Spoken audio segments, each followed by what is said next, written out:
Today I will be carrying on the legacy of those who have come before me by designing a hand-drawn movie poster for the show Peacemaker, which has a second season out right now. So, with that being said, make sure you stick around to the end because as you can see, this is the digital mock-up I have designed, but the final piece definitely has that artistic flair that a computer just can't relay. This one was based off of a image that I saw on Facebook of this artist that he drew exclusively superhero hands, and he did the Ninja Turtles in their individual colors that signify who they are, and I thought that so much emotion was pulled out just by the big word here, monochromatic scale that he used for each individual one. And so I was just super impressed. So here I start with the man himself, Peacemaker, or John Cena, who, fun fact, lives 2 minutes from me. And I myself am not personally rich. And obviously, John Cena is. So I just so happen to be very lucky to live behind a rich neighborhood. His house is completely gated off and separated from the entire world. You wouldn't know it was there, but he does show up at the local grocery store every now and then, which is pretty cool. But I do not draw John Cena because of his distance to me, because he is my neighbor. I draw him because I absolutely love this show. I think James Gunn is a absolutely fantastic writer, and I believe that the show does a really good job of showing the complexity of somebody as damaged as Peacemaker. And I think that's why we all love it so much, because we can all relate to these characters in one way or another. If it's not Peacemaker, you can relate to Harcourt or Vigilante, maybe a little bit less Vigilante. He's kind of a sociopath. But all of these characters are damaged in their own way, and it's really cool to see them grow into who they are and see kind of the reasons why they are who they are in the first place. So with that being said, talking about the drawing now, Peacemaker, obviously I went for red. He puts on this bloody red costume that just absolutely invokes fear, and that's what he goes for. He is a very scary person, scary man, scary aura. A lot of aura points on this guy, but something that we see obviously is that behind the mask is someone who wants to fit in, wants to be a hero, wants to use that fear for good, and turn that fear into respect, maybe.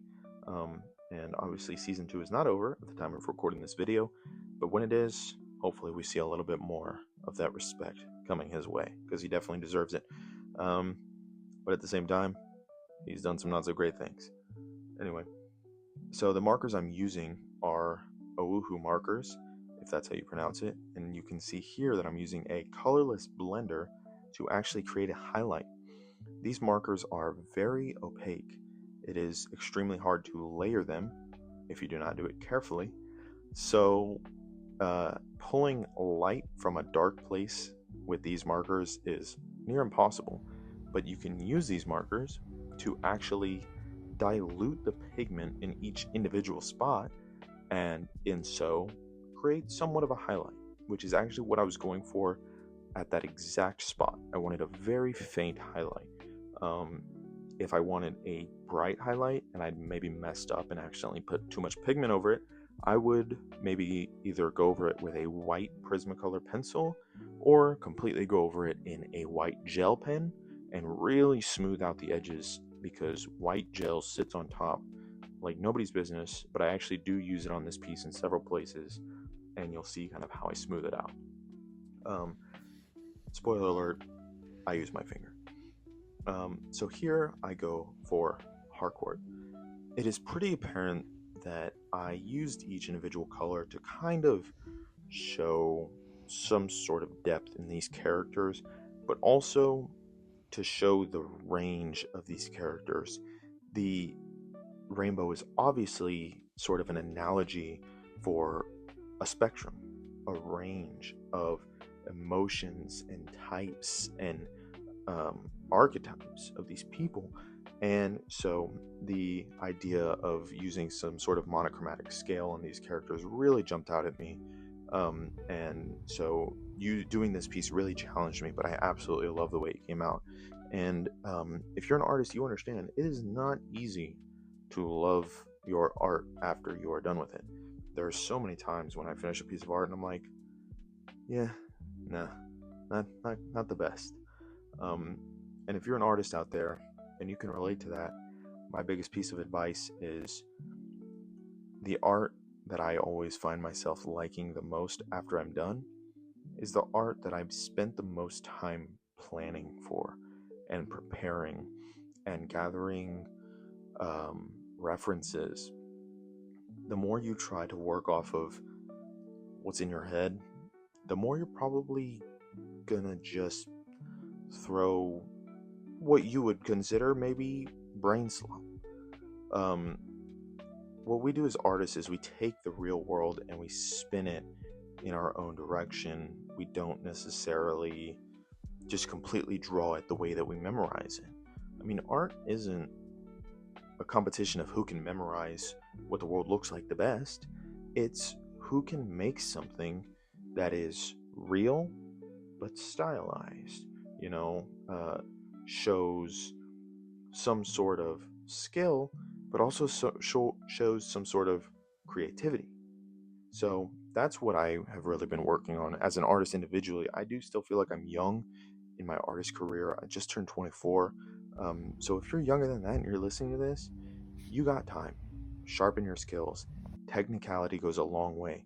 Obviously, I paint in realism. This is realistic art. But the more I do it, the more I realize that realism isn't really what gets people's attention. It's the suggestions, it's the impressions that you give by just very meticulously laying down certain colors. Actually, if you can see the vigilante in the middle, the entire left side of his face, his right side, is just all blocked out. I could have gone in there with 5 different shades of dark purple and blue and, drawn the intricate little details. But you know what I did? I slapped a big old color with just the right meticulously placed forms and then just slapped one color of blue over it. And I feel like that pops out so much more to our eyes in reality than just, going absolutely crazy trying to make something work with the details. So basically what I'm getting at is don't stress the details. Stop. Thank you. So I finished this one up. The last character I did was Adebayo. Great character. I feel like the use of yellow is very obvious. If you don't know, yellow is the cultural color for cowardice or fear. And Adebayo in the first season is very fearful. Fearful of her future, fearful of her relationship, what might become of her if she's going to be too much like her mom. And she clearly overcomes that very well and grows into who she is as a person. And that is just one more reason that I picked the colors I did. On top of that, I love monochromatic. Someone who's great at doing monochromatic work, Andrew Kadima. He is a social media artist, and he probably wouldn't like that, but his skill has gained him attention on social media. He is not someone who is a social media star who does these things, but he is very popular in the artist world and the Instagram world. So I finished this off with the white gel pen, like I said, that I used earlier. And sometimes you really got to go over a certain spot. As you can see in the J in my name, I had to go over again. But after that, I called it good. And then, boom. So this is the final piece. If you want, you can pick yourself up a print on my Etsy. The link will be in the description. Thank you for watching once again, and I hope you join me for the next one.